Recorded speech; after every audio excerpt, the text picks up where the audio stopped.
Okay, so hello everyone.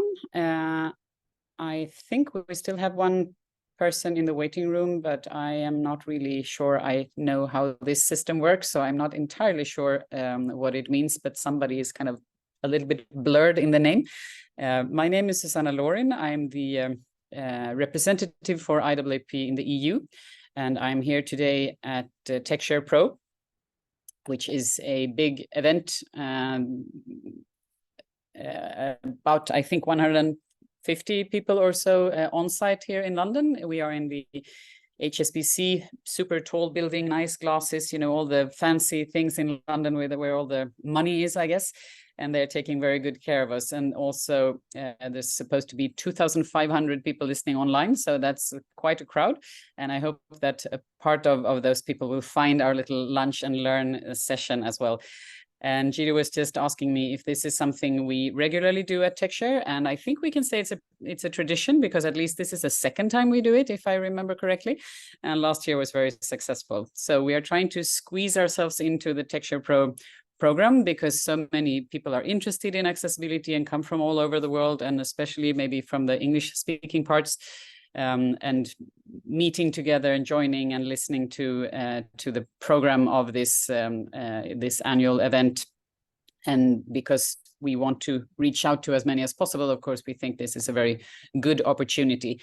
We already had a kind of a regular drop-in session last week, so now we are kind of doing a lot of drop-in sessions here. But anyway, I'll present my my panelists in just a bit, but I wanted to make sure that everyone knows what this is, because even though we try to explain the drop-in session concept many times, people still think, oh, I thought this was a webinar. But really, you, the participants, are deciding what this webinar will be about. So we have 1 hour, and you are welcome to ask anything about the International Association of Accessibility Professionals or European legislation on accessibility, or anything else you would like to ask us about. But the idea is to make sure that you get to know more about the IAAP membership and certification.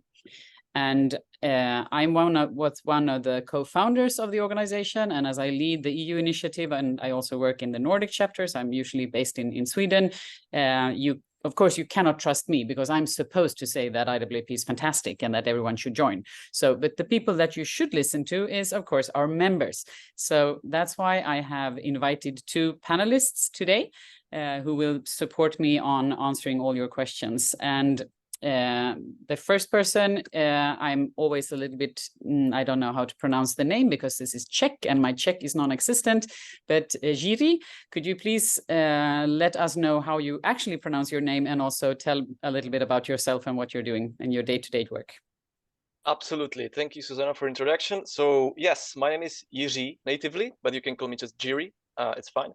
I am currently based in Prague, Czech Republic, and I work as a front-end developer and accessibility consultant in Actum Digital, which is an organization. And regarding my certification and IAAP membership, I currently hold a WAS certification, a Web Accessibility Specialist. I'm aiming for CPWA this month, and I'm in the accessibility field, let's say, around 4 years, which is definitely not much, but not too little as well. So I got some experience over years. I have beautiful colleagues who are joined in this session as well today from our organization, who are also accessibility evangelists. And I just love the topic, and I love the spreading knowledge. So, and of course, educating myself. Mm-hmm. And Actum Digital is the consultancy, right? So you are more of a generic ICT company providing any type of ICT solutions, but your team is specializing in accessibility. Yes, we do digital transformation, websites, but also accessibility services. We're doing. Okay, thank you very much. And then my good friend Regine Gessner or Regine Gessner from Germany, who is leading the DACH chapter. Could you tell us a little bit about your way into accessibility and your role today? Yeah. Hello, everybody. Hello, Susanna and Jiří. Thank you for inviting me and for having me. Glad to join here, you on site, and who is there. Yes, I'm Regine. Everyone says Regine in the English-speaking word, but Regine is right. Regine, I'm based in Germany, in the Cologne area near Düsseldorf. And I'm with the Association for the Blind and Visually Impaired in Austria. And on their behalf, I'm working as a program manager for IAAP DACH. That is the German-speaking chapter. We are in charge for Germany, Switzerland, and Austria. And how I came to this topic in my previous job. I was more than 20 years working in the exhibition and conference field. And there we had a conference that was for digital accessibility. I was involved very much, in particular the German edition. So I came first in touch with the topic at all. And then I had hired an assistant that was blind. So then I bit more understood what means a screen reader, what difficulties come then. And so after the pandemic, I went out of this company and started this year in January for the IAAP DACH chapter. And in order to prepare myself with more fundamentals on the topic, I made the CPAC certification last year, since I really felt that this topic is like, you know, it became the topic of my heart, and I wanted to make this change in my career and really take all and give all my time for this topic and work in it. Lovely. So thank you, and thank you both for taking the time to have this session. And now we have already 15 people listening, so that's very good. So you can ask questions in the Q&A function, or you could also use the chat. Somebody has already did that, and we are trying to make sure that we respond verbally so that this becomes a discussion. And I believe we can also let people speak if we can open the microphones. Is that true? Yes.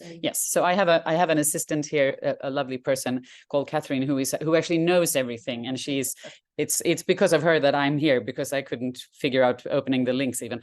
So that's my status. So the first question we had was, I have been learning about website auditing and was wondering what the best path to follow is to be able to audit for the new European legislation standard.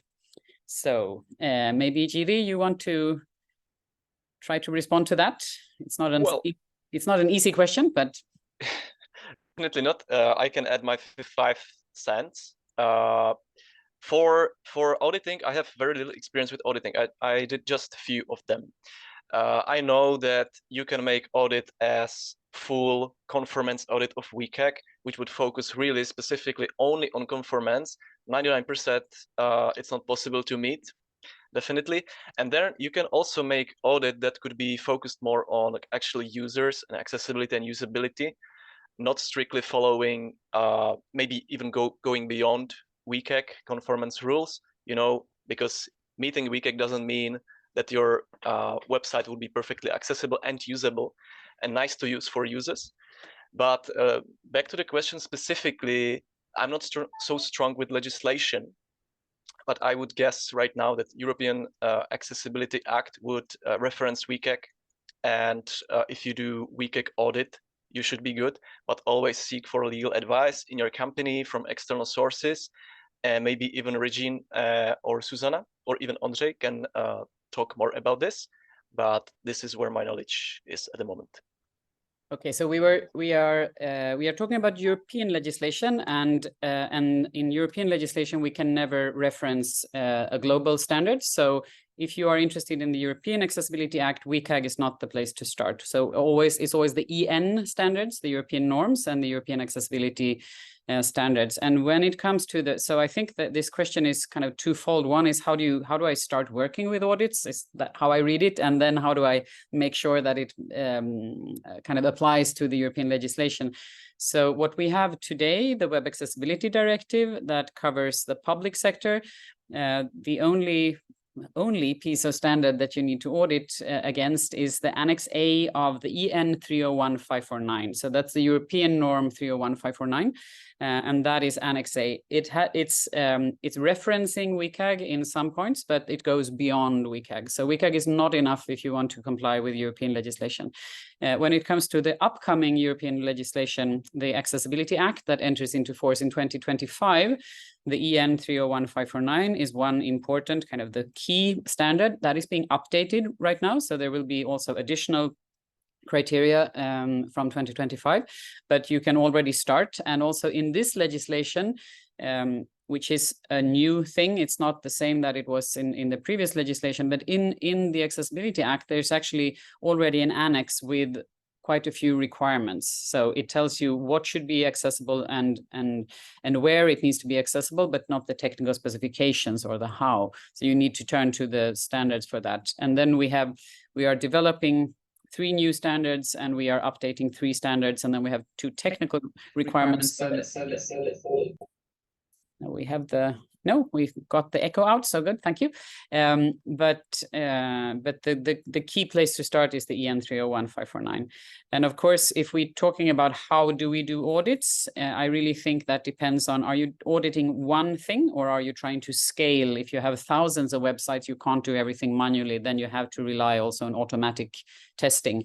But as I think most people in the industry agrees, you cannot test everything automatically. So the testing, the tools, there are many tools, free tools and licensed tools out in the market, and they can only get you so far, but they are very, very useful if you are auditing loads of lines of code, or if you have thousands of websites, then of course it becomes unreasonable or unfeasible to do everything manually. Otherwise, I agree with Jiří. There's kind of compliance testing, an expert can do that.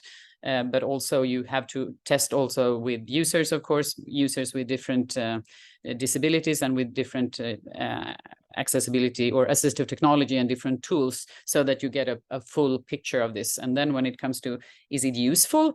That's not all the same thing, because all these accessibility standards, what they do is kind of leveling the playing field so that it's equally bad for everyone.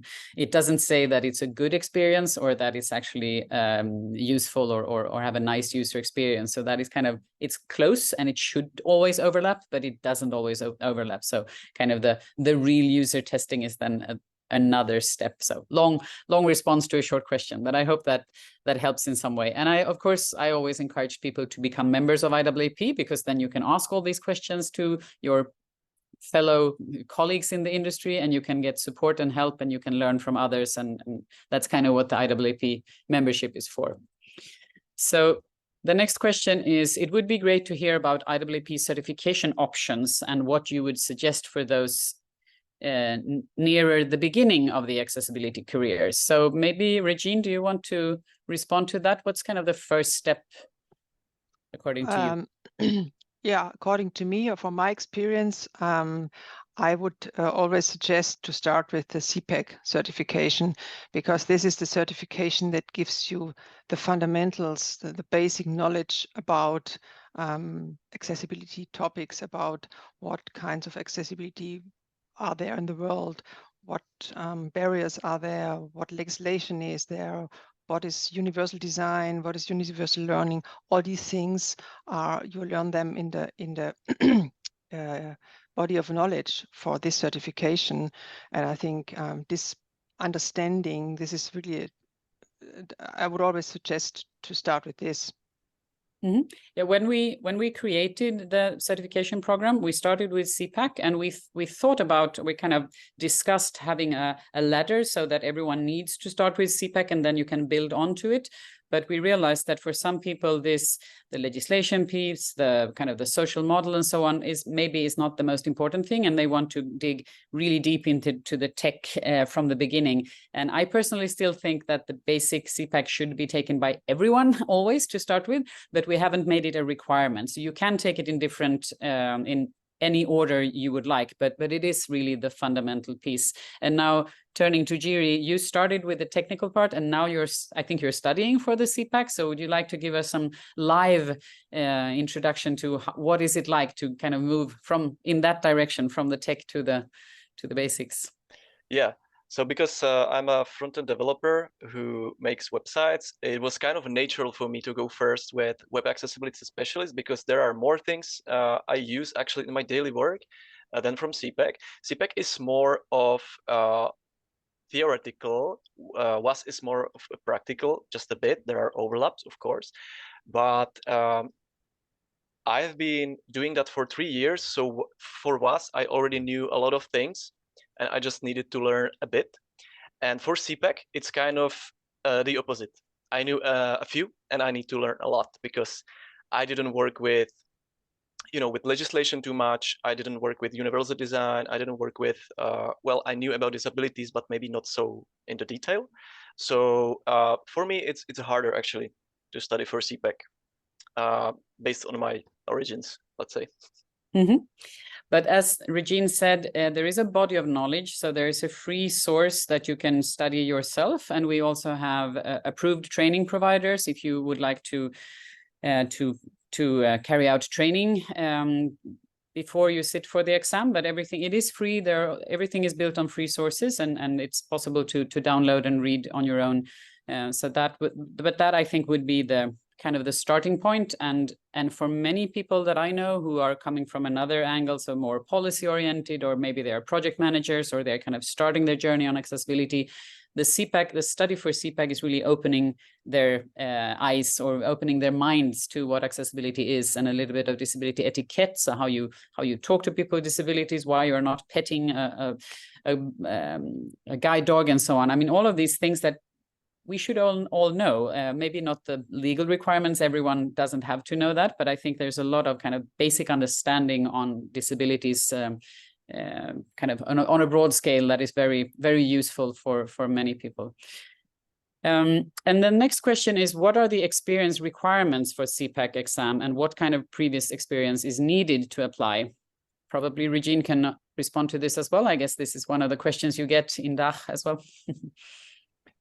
Yes, so I think you need to have, as a prerequisite for the certification, you need at least a 1-year experience in the field. In your job, or it can be a change of a job role, or like you're turning to this topic quite new, but you have already something to do with it. That is normally the prerequisite, and I think that makes sense to have already some touch with it, because then you have a better understanding. Because as Jiří said, it's more theoretical. You read the body of knowledge, is a lot to learn, to understand, and when you can look back, you have already worked maybe a year or maybe more with the topic, then you can better understand it. It's easier. And then for the CPAC certification, as Susanna mentioned, there are I think there are learning courses that are offered by IAAP. And in Germany, for example, we have the LAC, we have the University of Media in Stuttgart, who is giving every year courses or continuing training courses for WAS and for CPAC. So that is like 3 months an online course, and then you get some preparation. It's not super focused now on the certifications, but it is very much alongside the body of knowledge of these certifications. But that's in Germany, so.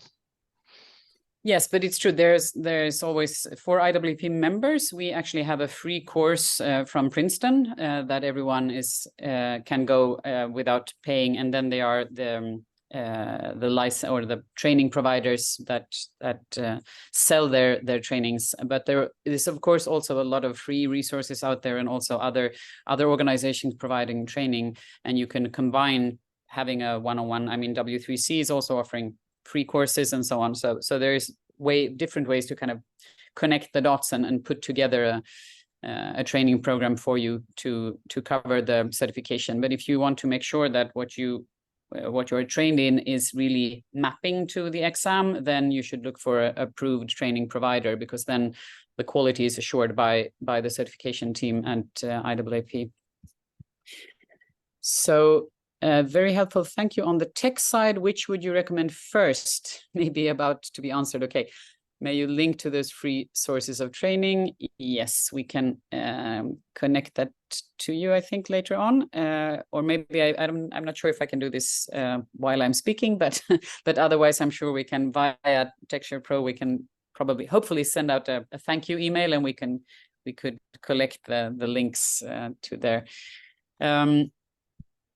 And another question is, I've looked at Section 504 course to become a trusted tester in the US. Is there anything similar for the EN 301-549?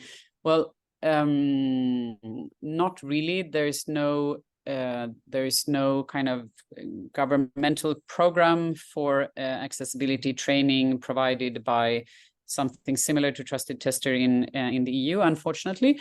But what IAAP is trying to make sure is that there are good courses and good quality courses all over. But I've just learned in one of the sessions here today that the California Accessibility Act will have trusted tester, IAAP certification, and something third that I can't remember, but another type of certification as not maybe requirements, but a merit for people who, if you want to make sure that your website is compliant, then this is the kind of the competences you should be looking for. So I think IAAP certification and trusted tester are kind of balanced equally, or seen in a similar way, at least from the procurement side.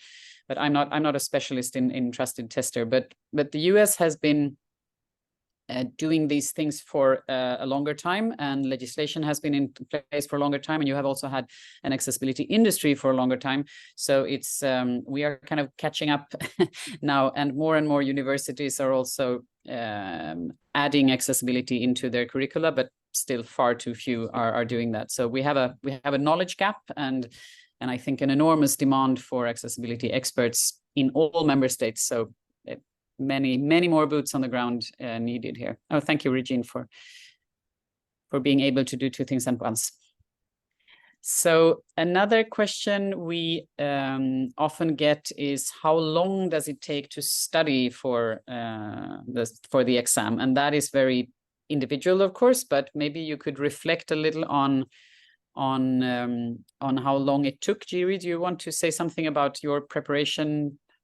How much time did you spend? Or sure. So for the first one, for the web. Oops. I'm sorry. Yeah. Am I back? Yes, you're back. Sorry. I get some technical issues. So for the again. No, you are still with us. For the web accessibility. Something with your connection that is not perfect.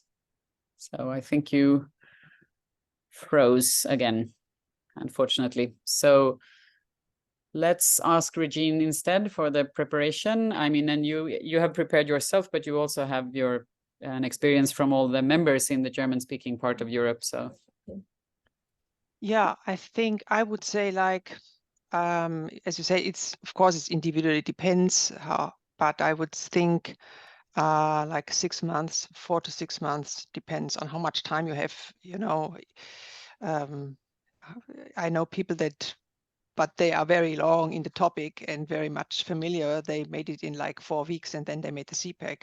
But this is more the exceptions.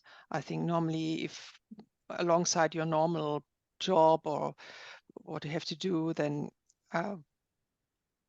you need, I would say, maybe between 3, 4, and 6 months. Mm-hmm. And do we have Jiří back, or no? I don't see him. I rather turn off my camera because of the okay. issues. I'm sorry about that. So I hope it won't fail again. So regarding the web accessibility specialist certification, because I already knew a lot about like development, it didn't take me as long as CPAC. For example, I think I might have been studying for 1 month, a few hours a day, maybe a week. And definitely an advice I can give to anyone: don't start with learning WCAG to the absolute detail as I did. I learned every number, I learned every success criterion name in order, and that's really, you don't need that. You just need to really follow the body of knowledge. There are no like secrets that would surprise you in a certification, but you should have practical knowledge of accessibility, because there are also questions that are not just theoretical, but there are questions from the field that really test your ability to know the code, to recognize the issues and probably the ways how to fix them. So I would say 1 month, but of course it's individual. Yeah, I think it depends really on how much you have worked with it. But with the web accessibility specialist exam, we require 5 years or 3 to 5 years, I think we say, of experience. So it really depends. Did you work a little bit with accessibility on the side, or has it been your main area of work and so on? So it really depends on your experience. But as Jiří said, the WAS exam is really practical, just as the accessibility document specialist is also very practical. So there we require hands-on experience and knowledge on beforehand.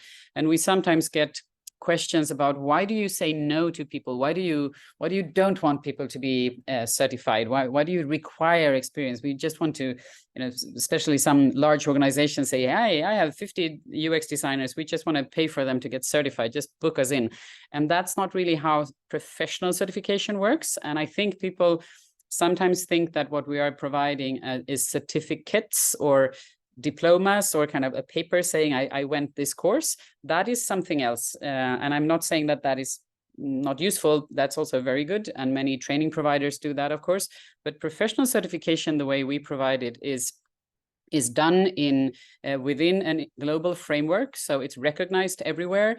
And it's developed in a way that it should meet certain standards for professional certification. And with the web accessibility specialist, we don't want people to just sit for the exam and fail and fail and fail and fail. That's no use. It's better that you know your things, and then the exam should be a proof that you know your things already. So that is why we don't just take the money and let you fail. We want you to succeed, and that's why we are always having a discussion. But if you know that I know this topic, I read the body of knowledge, and I only worked in the field for 2.5 years, but I really know what I'm doing, and you can explain that in a good way, then you can always, have a conversation with the certification team. And it's not like they don't, it's now 11 months. That's not the case. It's always very individual, and you need to be able to explain what have you done before, what's your tasks, and what's your interest in this, and how experienced are you? Because we know that accessibility isn't about theory, it isn't about standards, and it isn't about legislation, it's about humans. So really making sure that you have worked close to people with disabilities, that you have experience for assistive technology and so on, that is extremely important. Otherwise, we do not believe that you will become a good accessibility subject matter expert, no matter what your role will be in the future. So we have another question from, do you think there will be a large need for accessibility professionals from June 2025? Yes, I do. What do you think, Jiří? What do you think? Will the legislation boost our market? Yes. I think. Sorry, I just turned off my camera. Definitely, I think there will be a need for accessibility professionals, but it has two sides. I think in 2025, a lot of people will realize, we have to have our websites accessible. What to do? What is the quick solution? And they might get to things like accessibility overlays, which are notoriously bad, as we probably most of us all know. But I hope till that time we will be able to battle them a bit more, that people get to know that these are no good, and will look more for accessibility professionals and people who really understand how to do things properly. That it doesn't take just one line of code to fix all of your accessibility problems magically, but you really need to spend time, resources, and you need to have knowledgeable people in your teams, designers, developers, content editors, people who support accessibility in our organizations. So yes, definitely 100% for me, there will be a need. Yeah. And Regine, do you have a view on the German-speaking part of the market? How is the demand side looking? Do you know? I can say from my experience, from the day-to-day work, I would think there is already now coming a need. You feel already that that there is as long as people or companies are getting slowly aware that there is 2025 is coming, the June date, there's starting a request. And in Germany or in the German-speaking countries, we have a lack of experts to serve all what is needed. That will be probably so. It means everyone who's considering to work in accessibility, and I think in particular in the web accessibility field, should go the way, because the need will increase tremendously. Definitely, yes. Yeah, I think so too. So I was in charge of the review of the previous regulation here, or the Web Accessibility Directive, which is much smaller because it only covers public sector. But of course, a lot of IT companies sell to public sector, so they're also indirectly covered.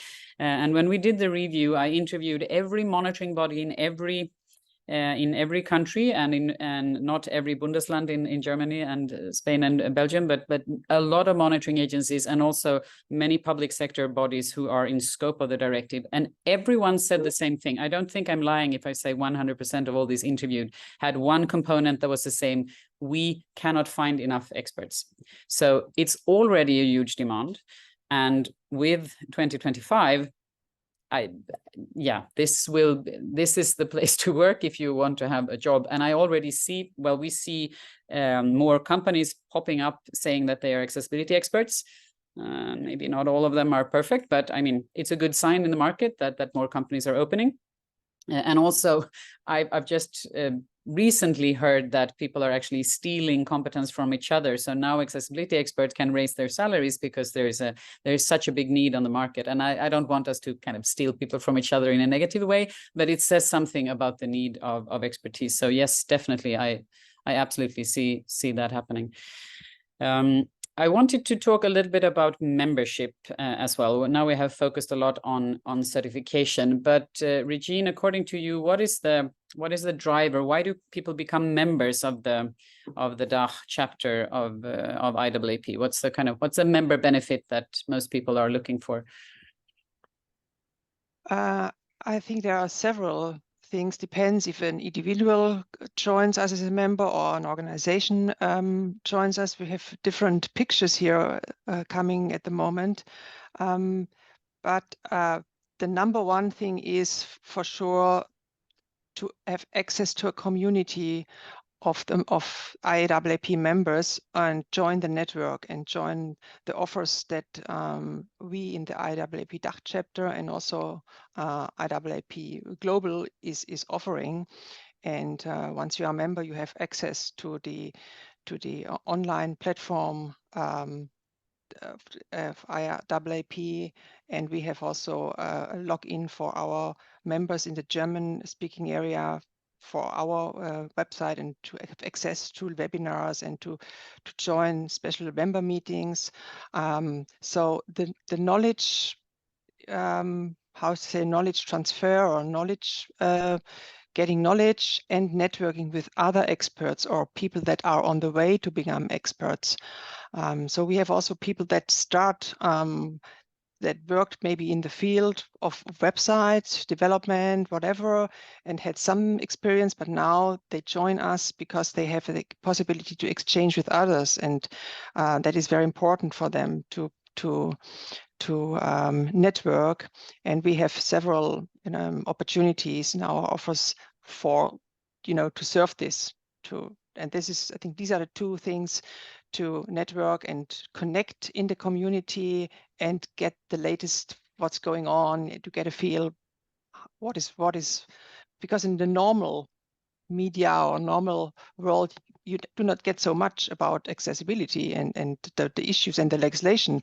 Still, you meet people who have never heard, and they say, oh, there's a legislation coming up. We have never heard about this.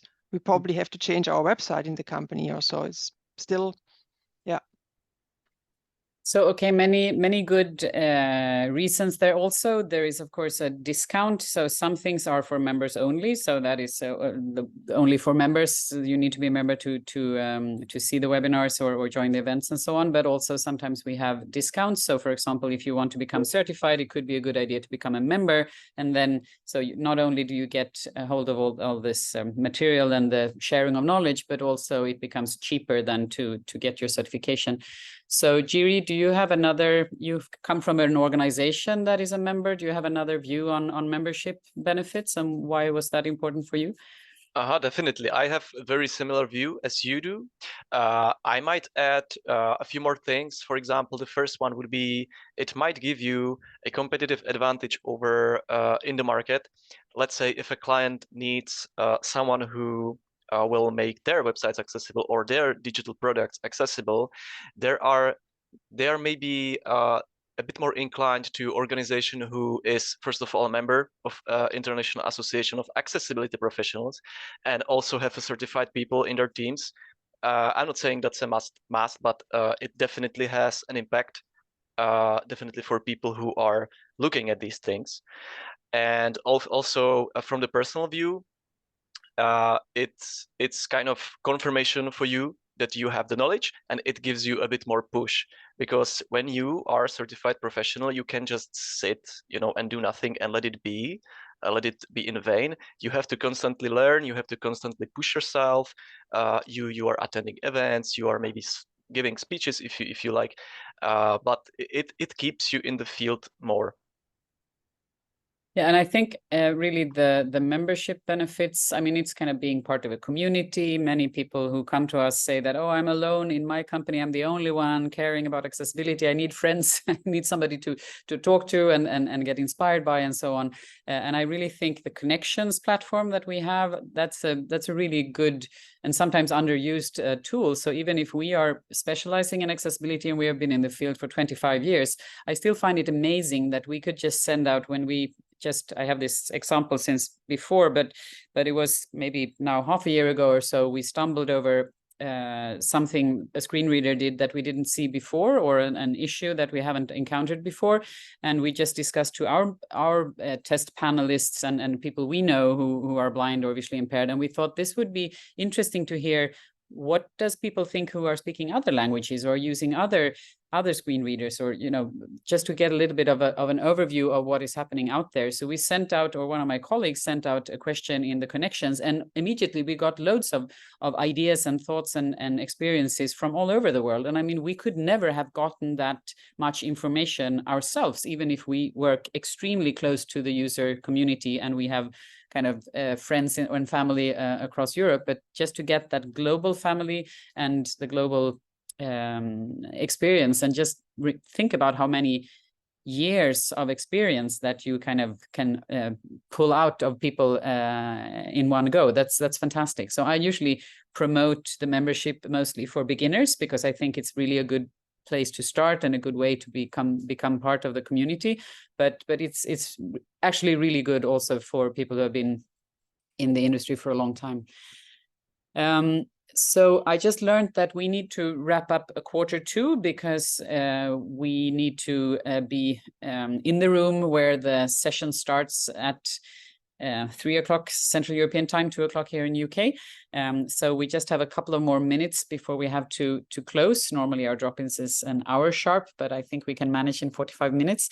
So thank you for all your good questions. I see another question about any material mapping the relationship with the accessibility requirements of Annex A on the Accessibility Act and the requirements of EN 301-549. That's a very good question, but as we are currently updating the EN 301-549, there is no such material, at least no official material yet. But of course, there will be when the new version of the standard comes out in 2025. I'm quite sure we will have another annex like Annex B, or some similarities that where you would kind of see the typical connection, or the presumed conformance connection of the Accessibility Act and the EN. So did we not, is it something we didn't talk about, Regine? Jiří, something you would like to add that we didn't touch on in this session? Well, I saw a question before for asking for some materials for study, like some technical materials for studying web accessibility, some free. First of all, I would like to kind of give an introduction to web accessibility. I always recommend anyone who's starting in the field the course that is really called Introduction to Web Accessibility. It's from EDX, I believe, from W3C, and it explains really well very basics of accessibility and web accessibility, talking about disabilities and assistive technologies and things like that. But if you were asking specifically about studying for certification or maybe for the future certification, let's say, you can actually use even the body of knowledge for this web accessibility specialist certification as your study materials, because they are quite in a detail, and they contains a lot of links, a lot of resources to other pages and other documents, which you can really study well from that. If you're interested in more in-depth courses, they're usually paid. IAAP has a free course if you're a member. I know DACH has a few paid courses, which I personally took when I was studying, and they are all perfect. Okay, thank you very much. I put the link to the W3C course page in the chat, and also, as Jiří mentioned, the overlay issue challenge that we all share. I also posted the link to the statement that IAAP did together with the European Disability Forum earlier this year. So we have a statement that you are welcome to refer to if you would like to. That's kind of the industry and the user organizations going together and presenting what we think about overlays and why this is not a good idea, at least not when they are claiming to make things accessible by more or less magic. That is, of course, when something sounds like it's too good to be true, it's usually too good to be true. So don't believe that. But that's also a statement that you can use if people are not believing you when you say that overlays is a bad idea. So before we leave, I just wanted to mention that the next IAAP EU event, a hybrid event, will be on the 10th and 11th of April in Paris. So we are always doing every autumn, we do the Web Accessibility Directive anniversary together with EDF and the European Commission. And then in the spring, we kind of tour Europe, or EU at least, and doing hybrid events across the beautiful cities and capitals we have. So in 2024, in April, we are doing this together with ATOS as a sponsor, main sponsor and host. And it will be a half-day member-only event, so a closed event on-site for only members, and then 1.5 days is a hybrid event open for everyone, but free of charge for members, and we will charge for non-members. But Paris is so nice in the spring, so I think there's many reasons to come. And of course, the Accessibility Act will be part of what we are discussing, but also certification and other things. So stay tuned for more information on that topic.